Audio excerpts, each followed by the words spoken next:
स्वागत है आपका हमारे इस चैनल में। तो आज की इस वीडियो में देखेंगे हिंदी ए का एमसीक्यू मल्टीपल चूज क्वेश्चन, जो कि बोर्ड एग्जाम टर्म 1 का एग्जाम में आने वाला है। क्षितिज बुक का है ना, क्षितिज हिंदी ए का बुक है, भाग 1। इसमें जो जो चैप्टर पढ़ना है सारा चैप्टर को यहाँ पे एमसीक्यू एक ही वीडियो में आपको प्रोवाइड करने का प्रयास कर रहे हैं, ठीक है। तो वीडियो में लास्ट तक बने रहिएगा ताकि आपको कोई भी क्वेश्चन आपसे मिस ना हो, है ना। एग्जाम में इसी टाइप का क्वेश्चन, यही से क्वेश्चन आने वाला है, इससे हट का क्वेश्चन नहीं रहेगा, ठीक। तो चलिए शुरू करते हैं। दो बैलों की कथा, पहला चैप्टर है दो बैलों की कथा। प्रेमचंद की कथा है, प्रेमचंद की कहानी, प्रेमचंद द्वारा लिखी कहानी है ना। तो पहला क्वेश्चन इससे बनता है कि दो बैलों की कथा के पाठ के लेखक कौन है, तो प्रेमचंद है। दो बैलों की कथा में दोनों बैलों का नाम क्या था, तो एगो का हीरा, एक ठो को मोती नाम था। हीरा और मोती के स्वामी का नाम क्या था, तो झूरी, उसका जो मालिक था उसका नाम झूरी था। अगला, दो बैलों की कथा किस प्रकार का पाठ है, तो ये कहानी है, तो कहानी आंसर हो जाएगा। गधे का छोटा भाई किसे कहा गया है, तो बैल को गधे का छोटा भाई कहा गया है कहानी में। किसको गधा कहा जाता है, तो मूर्ख को गधा कहा जाता है, ये तो पते होगा ही। गया ने हीरा मोती को दोनों बार सूखा भूसा खाने को के लिए दिया, क्योंकि वह हीरा मोती के व्यवहार से दुखी था। ये आंसर सही हो जाएगा, तीसरा ऑप्शन, ठीक है। 7वां नंबर क्वेश्चन है दढ़ियल व्यक्ति कौन था, तो बैलों को खरीदने वाला आदमी था दढ़ियल व्यक्ति। प्रेमचंद ने जानवरों में सबसे ज्यादा बुद्धिहीन किसे कहा, गधा को। गधा को सबसे ज्यादा बुद्धिहीन बुड़बक जानवर कहा। दोनों बैलों के प्रति किसका प्रेम उमड़ पड़ा, तो एक छोटी बच्ची थी उसका प्रेम उमड़ पड़ा दोनों बैलों के लिए, है ना। दोनों बैल अपने नए स्थान यानी गया के घर पर किस समय पहुंचे, तो नया घर में पहुंचा संध्या में यानी शाम में पहुंचे वो लोग। दोनों बैल है ना। दोनों बैल लोग की एक बार किस जानवर से भिड़ंत हुई, तो एगो सांड से भिड़ंत हो गया, है ना। लेकिन औरत पर सींग चलाना मना है, यह कथन किसका है, तो हीरा का है। हीरा का है कथन कि औरत पर सींग चलाना मना। पहली बार गया के घर से भागकर दोनों बैल कहाँ गए, तो झूरी के घर गए। दूसरे के खेतों में उद्यम मचाने वाले पशुओं को पकड़कर कहाँ रखा जाता है, तो कांजी हाउस में रखा जाता है। अगला है दोनों बैलों के बीच कैसा संबंध है, तो मधुर प्रेम का संबंध, बढ़िया संबंध है ना। अपने मालिक के यहाँ बैल रात को कहाँ पर बांधे जाते थे, तो चरनी पर बांधे जाते थे, चरनी। अगला है दोनों ने अपने मुख भाषा में सलाह की, एक दूसरे को कनखियों से देखा और लौट गए। यह पंक्ति किस पाठ का है, तो ये दो बैलों की कथा का है ना। लेट गए, नहीं हमारी जाति का यह धर्म नहीं है, यह पंक्ति किस पाठ का है, तो ये भी दो बैलों की कथा का है। इसलिए कि हम इतने सीधे हैं, इस पंक्ति किस पाठ का है, तो दो बैलों की कथा चैप्टर पढ़ रहे हैं तो अभी तो समझ में आ जाएगा कि दो बैलों का कथे से होगा, वही चैप्टर पढ़ रहे थे। लेकिन जब एग्जाम रहेगा तो कंफ्यूज हो सकते हैं, इसलिए याद रखिएगा, ठीक है। कहानी बढ़िया से पढ़ लीजिएगा। चलिए अब दूसरा चैप्टर में आते हैं लहासा की ओर। राहुल सांकृत्यायन का लिखा हुआ लहासा की ओर। लहासा की ओर पाठ के लेखक कौन था, तो राहुल सांकृत्यायन। लहासा की ओर पाठ के लेखक क्या कहकर भीख मांगते हैं, तो कीचू कीचू दया दया एक पैसा, कीचू कुची कुची एक पैसा का के भीख मांगता है। लहासा की ओर किस प्रकार का पाठ है, तो ये यात्रा वृतांत है, यात्रा वृतांत है। राहुल सांकृत्यायन का मूल नाम था केदार पांडे। लड़कोर जाने के लिए करीब कितनी हजार फीट की ऊंचाई चढ़नी पड़ती थी, तो 17 से 18 किलोमीटर फीट की ऊंचाई चढ़नी पड़ती थी। राहुल सांकृत्यायन ने किसका शास्त्र रचा है, तो घुमक्कड़ी का। लेखक राहुल सत्यंकर का सहयात्री कौन था, मतलब उसका साथी कौन था, तो सुमति था। तिब्बत में सबसे खतरे की जगह को क्या कहते हैं, तो डांडे कहते थे। लहासा की ओर पाठ में नमेसे कौन था, नमेसे ये बौद्ध भिक्षु था। राहुल सांकृत्यायन के तिब्बत की यात्रा किस देश में की थी, तो भिखमंगे किस वेश में, किस शक्ल में, तो भिखमंगे के छद्म वेश में, भिखमंगा का वेश में वहाँ सफ़र किया था। शेकर विहार की खेती के भिक्षु का क्या नाम था? तो उसका नाम नमसे था, नमसे। सुमति किस जाति का था? मंगोल जाति का। तिब्बत की जमीन किस में बांटी है? तो जागीरदारों में बांटी है।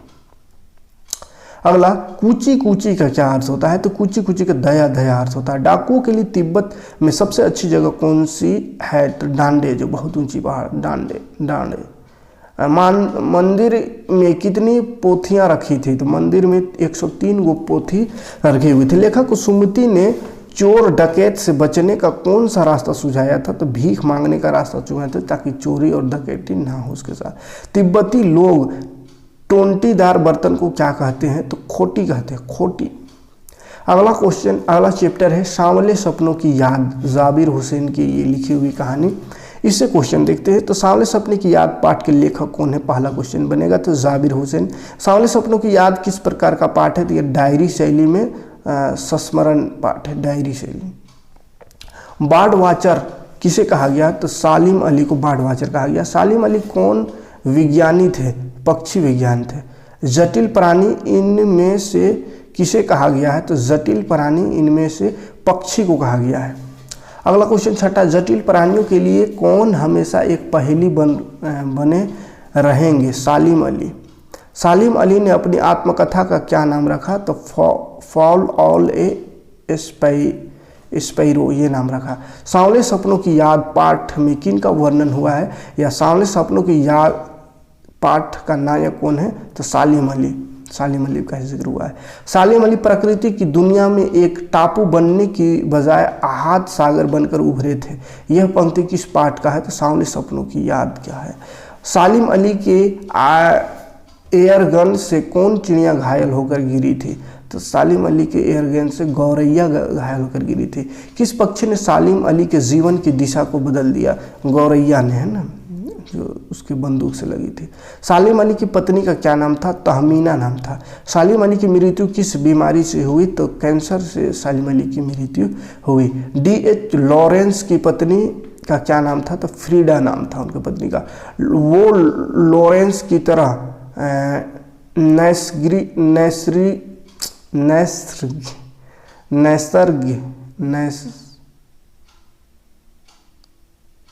नैसर्गिक जिंदगी का प्रतिरूप बन गए थे। यह पंक्ति किस पाठ का है? सांवले सपनों की याद का है। सालिम अली केरल की किस वैली को रेगिस्तानी हवा से बचाना चाहते थे?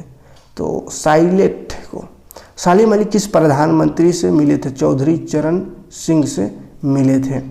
फ्रीडा के अनुसार उसके पति के बारे में उससे अधिक कौन जानता है? तो गौरैया जानता है। ठीक है। अगला क्वेश्चन साखिया से है। साखिया जो कि कबीर का एक दोहा है, उससे क्वेश्चन देखते हैं। साखिया के लेखक कौन है? तो कबीर। कबीर किस ब्रह्मा के उपासक थे? तो निर्गुण। कबीर की रचनाओं का प्रामाणिक ग्रंथ कौन माना जाता है? तो बीजक को प्रामाणिक ग्रंथ माना जाता है। कबीर के अनुसार किसके द्वारा मुक्ति मिलती है? मन द्वारा मुक्ति मिलती है। पहला ऑप्शन सही हो जाएगा। मन सरोवर सुलभ जल हंसा केली कराही में हंस प्रतीक है। हंस किसका? तो भक्त हृदय का प्रतीक है, भक्त हृदय का प्रतीक है। कबीर विरोधी थे। किसके विरोधी थे? तो पाखंड के विरोधी थे, कर्मकांड के और भेदभाव, इस सब के विरोधी थे। इनमें से सभी हो जाएगा। कबीर के अनुसार मान सरोवर क्या है? तो मन या मानस मान सरोवर कहा है। कबीरा का क्या अर्थ होता है? तो कबीरा माने ज्ञानी। मान सरोवर में कौन विहार कर रहा है? हंस। हंस विहार कर रहा है, जो नहीं टहल रहा है। सोई संत सुजान में सुजान का अर्थ क्या है? तो चतुर। काबा किसका तीर्थ स्थल है? मुस्लिमों का। अज्ञानी संसार के किसका प्रतीक कहा जाता है? कुत्ते का। अज्ञानी कुत्ते का प्रतीक। कबीर ने साखियों में किसका महत्व बताया गया है? प्रेम का। भक्तिकालीन कवि है कौन? कबीर। कबीरदास का जन्म हुआ था, कब हुआ था? सन 1398 ईस्वी में। अगला क्वेश्चन है, भूतकाल के किस भेद में कर्ता के ने चिन्ह का प्रयोग नहीं होता है? तो सामान्यतः भूत में, सामान्य भूत में कर्ता कारक के ने चिन्ह का प्रयोग किस काल में होता है? भूतकाल। ठीक है, देखिए यहाँ पे ने उपसर्ग से आने वाला क्रिया में होने वाला परिवर्तन, यहाँ से क्वेश्चन, ठीक है, ये लास्ट है। तो साख्या खत्म, यहाँ से है। अगला, निम्नलिखित वाक्यों में कर्ता ने चिन्ह का प्रयोग किस वाक्य में हुआ है? तो प्रेमचंद ने कहानी लिखी, तो इसमें ने का उपयोग हुआ। और ये सब बीरबल ने मनोरंजन करते थे, इसमें ने का कोई मतलब ही नहीं। माली ने पौधे को सींचता था, ये भी मतलब नहीं है ना। नीचे लिखे वाक्यों में कर्ता ने के ने चिन्ह का सही प्रयोग किस वाक्य में हुआ? तो ने का सही प्रयोग यहाँ पर हुआ। देखिए, प्राचार्य ने कहा कल आना, प्रचार बोले कल आना, प्रचार ने कहा कल आना था, तो ये सब गलत होगा। सही प्रयोग पहला नंबर में हुआ है। नीचे लिखे वाक्यों में कर्ता के ने चिन्ह का सही प्रयोग किस में हुआ? तो ने गाय ने घास खाई, ये सही प्रयोग हुआ है। नीचे लिखे वाक्यों में कर्ता के ने चिन्ह का सही प्रयोग किस में फिर से बोला है? तो मैंने रोज पढ़ाई की, मैंने रोज पढ़ता था, तो ऐसे एकदम उठपटांग लग रहा है। मैंने रोज पढ़ाई कर रहा था, ये भी उठपटांग। मैंने रोज पढ़ाई की थी, ये भी। मैंने रोज पढ़ाई की, ये। इनमें से किस वाक्य में कर्ता ने का चिन्ह सही है? तो फिर से बोला ने का चिन्ह सही प्रयोग हुआ। माँ ने भोजन बनाया था, ये सही है। इनमें से किस में फिर से ने बोला है ने का प्रयोग? तो प्रधान अध्यापक ने कहा है। फिर से इसमें कर्ता के ने का चिन्ह किसमें है? मुख्यमंत्री ने भाषण दिया। ठीक है, तो ये सब रहा। तो ने उपसर्ग आने से क्रिया में होने वाला परिवर्तन एक बार फिर से थोड़ा सा देख लेते हैं। वे क्या कहते हैं? तो इसमें अगर ने आएगा तो लिखाएगा उन्होंने क्या कहा। उसने उससे गेंद खो गई, तो उसने गेंद खो दी। उससे कॉपी गिर गया, कॉपी में कॉपी है ना, उनसे उसने कॉपी गिरा दी। ने प्रयोग हो रहा है। ये किताब पढ़ चुके हैं, तो इन्होंने किताब पढ़ ली है। उसके गहने गुम हो गए, तो उसने गहने गुम कर दिए, ये होगा इसका सही। गाय घास खाती है, तो गाय ने घास खाई। उससे गेंद खो गई, तो उसने गेंद खो दी। गीता रोटी खाई है, गीता ने रोटी खाई है। ने लग रहा है समझ, ठीक है। वह पुत्र को समझाता है, उसने पुत्र को समझाया। यह कबीर के दोहे पढ़ते हैं, हमने कबीर के दोहे पढ़े। ये किताब पढ़ चुके हैं, वे किताब, तो इन्होंने किताब पढ़ चुके हैं। ये प्राचार्य बोले कल आना, प्राचार्य ने कहा कल आना। ठीक है, तो ये रहा हिंदी ए का कंप्लीट MCQ। इतना कर लीजिएगा तो उम्मीद है कि बोर्ड एग्जाम में बेहतर नंबर, अच्छा नंबर से आप पास हो सकते। ठीक है, तो इतना दूर तक अगर आ ही गए होंगे तो लाइक और कमेंट करते जाइए, है ना, ताकि हमको भी अच्छा लगे और नेक्स्ट वीडियो जल्दी से लेकर आए। मिलते हैं नेक्स्ट।